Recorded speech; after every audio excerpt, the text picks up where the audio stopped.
Hi all welcome to our channel. రీసెంట్‌గా ఇప్పుడు cinema ఇండస్ట్రీలో ఒక చర్చ జరుగుతుంది. అదేంటంటే పెద్ద డైరెక్టర్స్‌కి అంటే సీనియర్ డైరెక్టర్స్ అనుకుందాం. అసలు వాళ్ళకేమైంది? వాళ్ళ దగ్గర నుంచి వస్తున్న సినిమాల పరిస్థితి చూసుకుంటే అసలు హిట్లు రావట్లేదు. వాళ్ళ సినిమాలకు ప్రేక్షకులు వెళ్ళలేని ఒక పరిస్థితి కూడా నెలకొంది. రీసెంట్‌గా వచ్చిన 'మురుగదాస్' గారి 'మద్రాస్' అని చెప్పుకోవచ్చు. లేకుంటే 'ఘాటి' సినిమా తీసిన 'క్రిష్' గారి విషయం తీసుకున్న అదే పరిస్థితి. లేకుంటే అంతకుముందు 'గేమ్ చేంజర్' వచ్చిన 'శంకర్' ఇలా చాలా మంది సీనియర్ డైరెక్టర్స్ ఆడియన్స్‌ని అట్రాక్ట్ చేయడంలో, ఆడియన్స్‌ని థియేటర్‌కి రప్పించడంలో, వాళ్ళని ఎంగేజ్ చేయడంలో ఫెయిల్ అవుతున్నారు. వాళ్ళు ట్రాక్ తప్పిపోయారని చెప్పేసి చాలా మంది భావిస్తున్నారు. ఆల్రెడీ మనం చూసాం కొంతమంది సీనియర్ డైరెక్టర్స్ టాలీవుడ్‌లో కృష్ణవంశీ గారు కావచ్చు, లేకుంటే వివి వినాయక్ గారు కావచ్చు, వీళ్ళు చాలా మంది ఫేడ్ ఔట్ అయిపోయారు. పెద్దగా సినిమాలు రావట్లేదు వారి దగ్గర నుంచి అన్న ఒక చర్చ జరుగుతూనే మార్కెట్‌లో ఉన్న ఈ డైరెక్టర్స్, సీనియర్ డైరెక్టర్స్‌కి ఏమైంది? ఎందుకు సినిమాలు సరిగ్గా వాళ్ళ దగ్గర నుంచి రావట్లేదు అని వాళ్ళ ఫ్యాన్స్ కూడా డిసప్పాయింట్ అయిపోతున్నారు. ఇప్పుడు దీని గురించే డిస్కస్ చేయడానికి ప్రెజెంట్ మనతో పాటు సీనియర్ ఫిల్మ్ జర్నలిస్ట్ అప్పాజీ గారు ఉన్నారు. వారిని అడిగి తెలుసుకునే ప్రయత్నం చేద్దాం. సో, నమస్కారం సార్. నమస్తే ఆదిత్య. సార్, ఈ చర్చ అయితే చాలా మంది సీనియర్ డైరెక్టర్స్ విషయంలో జరుగుతూనే ఉంది. అంటే అవును. వీళ్ళు ట్రాక్ తప్పిపోయారా? ఎందుకు ఇప్పటికి వాళ్ళు మార్కెట్‌లో ఉన్నారు, సినిమాలు తీస్తున్నారు గానీ, ఆ సినిమాలు ఎంగేజ్ చేయట్లేదు. ఆ అభిమానుల్ని వరుసగా ఫ్లాప్‌లు ఇస్తున్నారు. ఒక్క అవును. హిట్ కూడా వాళ్ళకు రావాలేని ఒక పరిస్థితి నెలకొంది. మరి ఎందుకు ఈ విధంగా జరుగుతుంది సార్? అంటే ఇక్కడ పెద్ద డైరెక్టరా, చిన్న డైరెక్టరా, లేదంటే సీనియరా, జూనియరా అన్నది ఇమ్మెటీరియల్. హ్మ్. ఏదైనా ఒక సినిమా విజయాన్ని డిసైడ్ చేసేది ఆ స్టోరీ అండ్ స్క్రీన్ ప్లే. హ్మ్. ఆ స్టోరీ అండ్ స్క్రీన్ ప్లే కరెక్ట్‌గా ఉంటే అది కొత్త డైరెక్టర్ చేసినా హిట్ అవుతది. పెద్ద డైరెక్టర్ చేసినా హిట్ అవుతది. లేదు స్టోరీ, కథా కథనాలు బలహీనంగా ఉంటే అది ఎంత పెద్ద డైరెక్టర్, ఇప్పుడు నువ్వు చెప్పిన లిస్ట్‌లో మణిరత్నం మిస్ అయ్యావు. అవును. ఆయన మరి ఒకప్పుడు ఎటువంటివి సినిమాలు తీశాడు? ఇప్పుడు ఆయన తీసిన సినిమా 'నాయకుడు' సినిమా ఇప్పటికి కూడా వరల్డ్ బెస్ట్ 100 ఫిల్మ్స్‌లో ఒకటిగా చెప్తుంటారు ఓకే. కదా. అటువంటిది ఆయన కమల్ హాసన్ కాంబినేషన్‌లో చేసిన సినిమా ఎంత ఘోరంగా డిసప్పాయింట్ చేసింది అవును. కదా. అంటే కమల్ హాసన్ మీద కానీ, మణిరత్నం మీద కానీ గౌరవం పూర్తిగా తగ్గిపోయేలాగా చేసిన సినిమాల్లో అది ఒకటి. ఓకే. అలాగే అంతకుముందు 'శంకర' ఎటువంటి సినిమాలు తీశాడు? హ్మ్. ఈ మధ్య కాలంలో అన్ని డిజాస్టర్స్ అవును. ఇస్తున్నాడు. ఒకప్పుడు 'శంకర్' హ్మ్. అంటే మన తెలుగులో ఒక 'శంకర్' లేకపోయాడే అని అని చెప్పి ఫీల్ అయ్యారు. బాధపడ్డ సందర్భాలు ఉన్నాయి అవును. కదా. హ్మ్. మన తెలుగులో ఎవరైనా 'శంకర్' దగ్గర వర్క్ చేశానంటే టక్కన రెడ్ కార్పెట్ పరిచి హ్మ్. డైరెక్షన్ ఛాన్స్ ఇచ్చిన సందర్భాలు కూడా చాలా ఉన్నాయి. ఇప్పుడు ఓకే. చాలా మంది తమిళ డైరెక్టర్స్ మన తెలుగులో చాలా సినిమాలు చేశారు, సక్సెస్ అయ్యారు హ్మ్. కదా. అంత రెస్పెక్ట్ ఉండేది. ఇప్పుడు ఏదైతే మన తెలుగు డైరెక్టర్ అంటే బాలీవుడ్లో అమీర్ ఖాన్ దగ్గర నుంచి సల్మాన్ ఖాన్, షారుఖ్ ఖాన్ వీళ్ళందరూ హ్మ్. ఆహ్వానం పలుకుతున్నారు, తెలుగు డైరెక్టర్ అనగానే డోర్స్ ఓపెన్ చేస్తున్నారు. ఒకప్పుడు తమిళ డైరెక్టర్స్కి అలా ఉండేది మన హ్మ్. తెలుగులో కానీ, అటు బాలీవుడ్లో కానీ. ఇప్పుడు ఓకే. అంటే ఓవరాల్ ఏంటంటే సీనియర్, జూనియర్, కొత్త, పాత అన్నది లేదు. సినిమా బాగుంటే చూస్తారు, లేకపోతే లేదు. ఇప్పుడు బెస్ట్ ఎగ్జాంపుల్ బాలీవుడ్లో ఒకే బ్యానర్ నుంచి హ్మ్. 'సయ్యారా' అని ఒక సినిమా వచ్చింది. అవును. చిన్న సినిమా హ్మ్. కదా. హీరో హీరోయిన్లు కొత్తోళ్ళు, బడ్జెట్ చాలా పరిమితమైనటువంటి బడ్జెట్, హ్మ్. చాలా పెద్ద హిట్.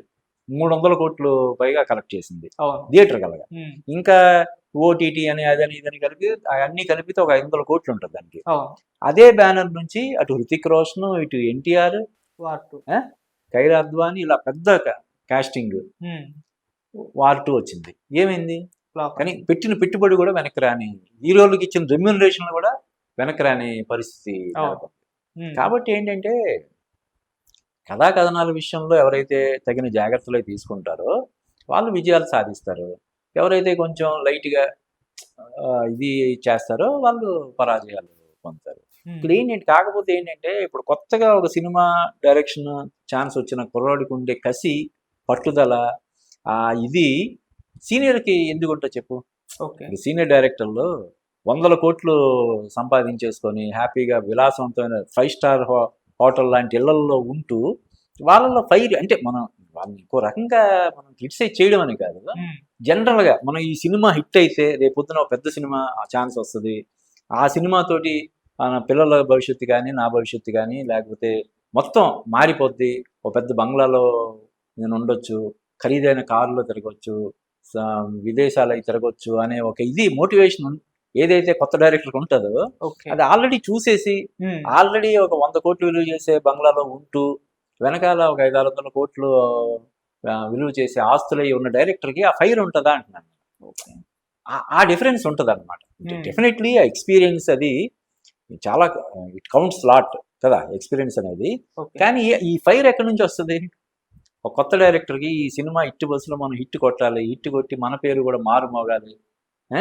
అరే మళ్ళీ ఎవరో కొత్తగా వచ్చేటరా మన ఇండస్ట్రీకి అని మీడియా వాళ్ళంతా రాయాలి అనే ఒక ఫైర్ ఏదైతే ఉంటుందో అది పాత వాళ్ళలో ఉండదు కదా.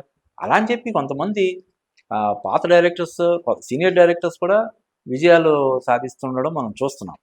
కానీ సక్సెస్ రేట్ ఎక్కువ ఈ మధ్య కాలంలో కొత్త వాళ్ళకి ఎక్కువ అవకాశాలు ఉంటున్నాయి. అలాగా అంటే వాళ్ళు కొత్తగా ఆలోచించడంతో పాటు వాళ్ళు ఏదో ఒక తెలియని ఫైర్ ఉంటుంది. వాళ్ళ ఆ సినిమా డూ ఆర్ డై లాగా. ఈ సినిమా ఒక సినిమా డైరెక్ట్ చేసే కుర్రాడు ఆ సినిమా హిట్ అవ్వలేదు అనుకో, ఇంకా అతను ఏంటి లైఫ్ అండ్ డెత్ కదా. నెక్స్ట్ ఇంకా మళ్ళీ ఇండస్ట్రీలో ఉండాలంటే ఇప్పుడు ఒక సినిమా డైరెక్షన్ చేసిన తర్వాత మళ్ళీ ఈ డైరెక్షన్ వెనక్కి వెళ్ళి అసోసియేట్ గానో కో డైరెక్టర్ గానో చేయలేడు కదా. కొంతమంది ఆత్మను చంపుకొని ఆత్మాభిమానాన్ని చంపుకొని పిల్లల కోసం కుటుంబం కోసం ఆ పని చేసే వాళ్ళు కూడా కొంతమంది ఉంటారు.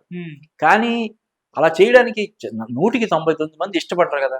ఈ సినిమా ఛాన్స్ వచ్చింది, ఎట్టి పరిస్థితుల్లో కొట్టాలి ఈ సినిమా అని ఆ టాలెంట్ అంతా వాడికి ఉన్న ఇదంతా కూడా పనిచేసి ఇంకా అది ఆ సినిమా తప్ప ఇప్పుడు చెప్తారు చూడు, అర్జునుడి గురి పావురం మీద కూడా పావురం కన్ను మీద ఉండాలని చెప్పి అక్కడ ఇంకేం ఉన్నా కూడా అక్కడ ఉన్న చెట్లు ఆకులు కానీ ఫ్రూట్స్ కానీ పళ్ళు కానీ ఇంకే కొమ్మలు కానీ ఏం కనిపించకూడదు. ఆ లక్ష్యం మాత్రమే కనిపించాలి. అలాగుంటారు కొత్త డైరెక్టర్స్కి. కాబట్టి ఈ రోజున ఇటీవల కాలంలో కొత్త డైరెక్టర్స్ అందరూ విజయాలు సాధిస్తున్నారంటే అది కొంతమంది కొత్త డైరెక్టర్లు కూడా డైరెక్షన్ ఛాన్స్ రాగానే ఇంకేదో మనం సాధించేసేమన్న రేంజ్లో అన్నీ మర్చిపోయి ఇష్టం వచ్చినట్టు ఖర్చు పెట్టించి ఆ సినిమాతోటి ఎంతో కొంత మిగిల్చుకొని చేసేవాళ్ళు కొంతమంది ఉంటారు. అది తెలివి తక్కువ వాళ్ళు చేసే పని అది. ఇప్పుడు ఏదైనా అవకాశం వస్తే ఆ వచ్చిన అవకాశంలో 10 లక్షలు 20 లక్షలు 50 లక్షలు మిగిల్చుకొని సెటిల్ అవుదాం అనుకునే వాళ్ళు ఇంక వాళ్ళకి ఎలాగ భవిష్యత్తు ఉంటుంది. అలా కాకుండా ఇప్పుడు ఈ సినిమా ఇచ్చిన అవకాశంతో నిరూపించుకొని ఒక పెద్ద హిట్ కొట్టి ఒక 100 కోట్లు 200 కోట్లు వసూలు చేసే సినిమాని తీసి తర్వాత సినిమాకి నేను 10 కోట్లు 20 కోట్లు రెమ్యునరేషన్ తీసుకోవాలనే కసి ఉంటుంది చూడు, వాళ్ళు సక్సెస్ అవుతారు. సో ఆ డిఫరెన్స్ అనేది ఉంటుంది. అలానే మన సీనియర్ డైరెక్టర్స్ని మనం ఇది చేయడం కాదు. దాసనారాయణరావు గారు 100 సినిమాలు దాటిన తర్వాత ఆయన తీసిన ఒసే రాములమ్మ, ఒరే రిక్షా సినిమాలు, ఆయన లంకేశ్వరుడే 100. ఆ తర్వాత వచ్చిన సినిమాలు ఈ 2 మరి ఎంత పెద్ద విజయం సాధించాయి. అలాగే రాఘవేంద్రరావు గారు కూడా, రాఘవేంద్రరావు గారు 100 సినిమాల తర్వాత కూడా ఆయన అద్భుతమైనటువంటి విజయాలు ఇచ్చాడు. కోడి రామకృష్ణ గారు ఇలా ఉంటారు. దానికి కొంత ఎక్సెప్షన్స్ అనేవి ఉంటాయి. కానీ ఇవన్నమాట ఇప్పుడు మనం అంటే ఏ విధమైనటువంటి సమస్యలు లేకుండా ఈ సినిమా హిట్ అవ్వకపోయినా కూడా పర్వాలేదనే పరిస్థితిలో ఏముంటుంది.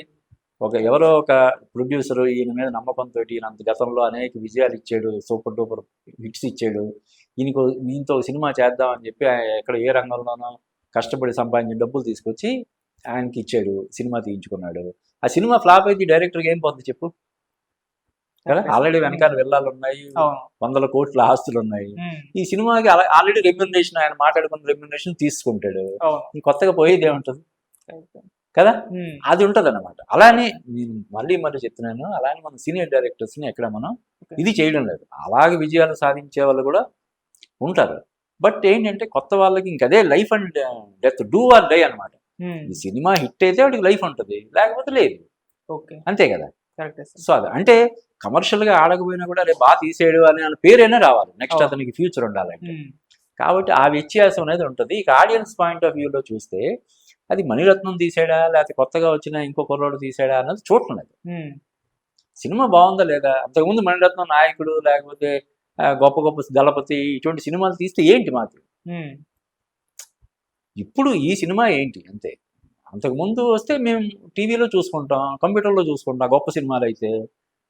అటువంటి గొప్ప సినిమాలు తీసిన డైరెక్టర్ తీసాడు కదా అని చెత్త సినిమాని చూడరు కదా. అదే జరుగుతుంది ఇప్పుడు బాలీవుడ్లో కానీ, ఇటు మన టాలీవుడ్లో కానీ, కోలీవుడ్లో కానీ, అన్ని వుడ్లో జరుగుతున్నది ఇదే. కొత్త పాత సీనియర్ జూనియర్ అనేది ఏమీ చూడడం లేదు. సినిమా బాగుంటే చూస్తున్నారు, లేకపోతే లేదు. That's it. అంటే సార్ ఈ మారిన పరిస్థితుల్ని కూడా వీటికి అనుగుణంగా వెళ్లకుండా ఇంకా పాత తరంలోనే ఉండి కూడా ఫెయిల్ చేసి చూస్తున్నారు. అంటే ఇప్పుడు ఒక సినిమా వచ్చిందనుకో, ఏది ఇప్పుడు సినిమా కాదు, ఒక 10 సంవత్సరాల కిందట వచ్చింటే బాగుండేది, అప్పుడు సూపర్ హిట్ అయ్యేది. ఇప్పుడు అంటే ప్రజల మూడ్ మారిపోయింది. కొంతమంది ఇప్పుడున్న పరిస్థితులను, ఇప్పుడున్న యూత్ ని కనెక్ట్ చేసి సినిమాలు తీస్తున్నారు. రాజమౌళి గారు, ప్రశాంత్ నీల్ గారు లాంటి వాళ్ళు టెక్నాలజీని అద్భుతంగా వాడేసి థియేటర్ ఎక్స్పీరియన్స్ కలిగించే సినిమాలు అందించే డైరెక్టర్స్ ఉన్నారు. సో ఇవి కాకుండా జస్ట్ మళ్ళీ ఆ తరంలోనే ఉండి అవే సినిమాలు తీసే అవును, అటువంటి నువ్వు అన్నట్టు ఎప్పటికప్పుడు డైరెక్టర్ అనేవాడు ప్రతి సినిమాతో కూడా అప్డేట్ అవ్వాలి. ఓకే. ఎవరైతే అప్డేట్ అవ్వకుండా ఉండిపోతారో ఇంకా వాళ్ళు అలా ఆగిపోతారు. ఓకే. మనకి బాలీవుడ్లో ఇప్పుడు ఇందాక మ్మ్. మనం చెప్పుకున్న యష్ రాజ్ ఫిలిమ్స్, ఆయన యష్ చోప్రా. మ్మ్. యష్ చోప్రా ఆయన చనిపోయే ముందు జబ్ తక్ హై జాన్ అని ఒక సినిమా తీశాడు. షారుఖ్ ఓకే. ఖాన్, కత్రినా కైఫ్, అనుష్క శర్మ. ఉమ్, ఆ సినిమా తీసింది 80+లో, ఇంకా ఒక సంవత్సరం లోపు చనిపోయే డైరెక్టర్ తీసాడంటే ఎవరు నమ్మరు. ఉమ్, ఎవరో ఒక 20-25 ఇయర్స్లో ఉన్న కుర్రాడు ఉమ్, ఫస్ట్ టైం డైరెక్షన్ ఛాన్స్ వచ్చి అలా తీసాడేమో అనిపిస్తుంది. అంత ట్రెండీగా ఉంటుంది ఆ సినిమా. అది ఎవరైతే అప్డేట్ అవుతారో వాళ్ళకి మాత్రమే.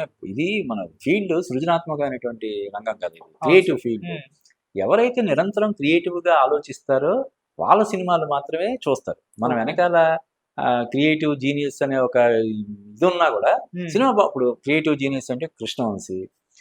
ఈ మధ్య కాలంలో ఆయన అన్ని కొంచెం అటువంటి సినిమాలు తీస్తున్నాడు, ఫ్లాప్ అవును. సినిమాలు తీస్తున్నాడు. కానీ ఉమ్, మొన్న తీసిన రంగమార్తాండ కమర్షియల్గా ఏ మేరకు విజయం సాధించింది అన్నది మనకి స్పష్టత లేకపోయినప్పటికీ కూడా ఉమ్, ఆయనకు డైరెక్టర్గా పేరు వచ్చింది. అవును. కానీ అట్ ది సేమ్ టైం ఏంటంటే అది రీమేక్ సినిమా. ఉమ్, ఆల్రెడీ మరాఠీలో వచ్చి మంచి విజయం సాధించిన సినిమాని తెలుగులో తీసాడు. ఓకే. అందువల్ల ఎవరైనా సరే ఎవరైతే ఎప్పటికప్పుడు అప్డేట్ అవుతారో, ఇప్పుడు అన్ని మనకే డైరెక్టర్ ఉన్న గొప్ప సదుపాయం ఏంటంటే తనకేమీ తెలియకపోయినా పర్వాలేదు, ఉమ్, అందరూ తెలిసిన వాళ్ళని అందరినీ 24 క్రాఫ్ట్లకు సంబంధించి మంచి టీముని పెట్టుకొని, ఇప్పుడు మ్యూజిక్ డైరెక్టర్ చేయాల్సిన అవసరం లేదు, ఓకే. సినిమాటోగ్రఫీ డైరెక్టర్ చేయడు, ఎడిటింగ్ చేయడు, కొరియోగ్రఫీ చేయడు, కాస్ట్యూమ్స్ చేయడు, అన్ని చేయించుకోవడమే ఉమ్, కదా. కరెక్ట్. డైరెక్టర్ దీనికి సంబంధించి ఈవెన్ డైరెక్షన్ కూడా కుర్రోళ్ళని పెట్టి చేయించుకోవచ్చు హ్యాపీగా. ఉమ్, డైరెక్టర్ దగ్గర ఒక 10 మంది associate director, chief co director, assistant director, ఇలాగా దాదాపు ఒక 10 మంది డైరెక్షన్ టీం ఉంటుంది. ఉమ్, కథ తనది కావాల్సిన అవసరం లేదు, మాటలు వేరే వాళ్ళతో రాయించుకోవచ్చు, అన్ని పనులు కూడా వేరే వాళ్ళతో చేయించుకోవచ్చు, అవును. తనకి ఏమీ తెలియకపోయినా కూడా. ఉమ్, అంతే కదా.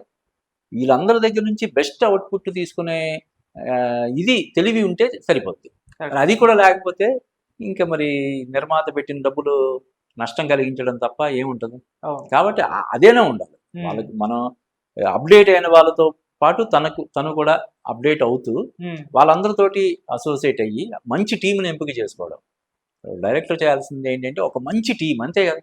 కరెక్ట్. మంచి టీంని సెలెక్ట్ చేసుకుంటే ఆటోమేటిక్గా ఎవరికి ఇవ్వాల్సిన క్రెడిట్ వాళ్ళకి ఇచ్చి వాళ్ళని మోటివేట్ చేస్తే చాలు. ఉమ్, ఏదైతే మనం చెప్పుకున్నాం ఇందాక 24 క్రాఫ్ట్లకు సంబంధించినటువంటి టెక్నీషియన్స్ని, ఉమ్, వాళ్ళని మోటివేట్ చేసి వాళ్ళని మంచిగా చూసుకొని వాళ్ళకి ఎప్పటికప్పుడు వాళ్ళకి ఇవ్వాల్సినటువంటి రెమ్యునరేషన్ ఇచ్చేసి, ఏ, ఆ సినిమాలో నేను కూడా ఈ సినిమాలో ఒక భాగస్వామిని అనే ఒక భావన కలిగేలాగా చేసి చేయించుకునే వాళ్ళు, హిట్లు అందుకుంటున్న వాళ్ళు ఇప్పటికీ ఉన్నారు. ఓకే. లేదు నేను చెప్పింది వేదం, వాడికి ఏం తెలుసు కొత్తగా వచ్చాడు అని అనుకుంటే డెఫినెట్గా వెనకబడిపోతారు. Correct. Thank you so much. Thank you Aditya.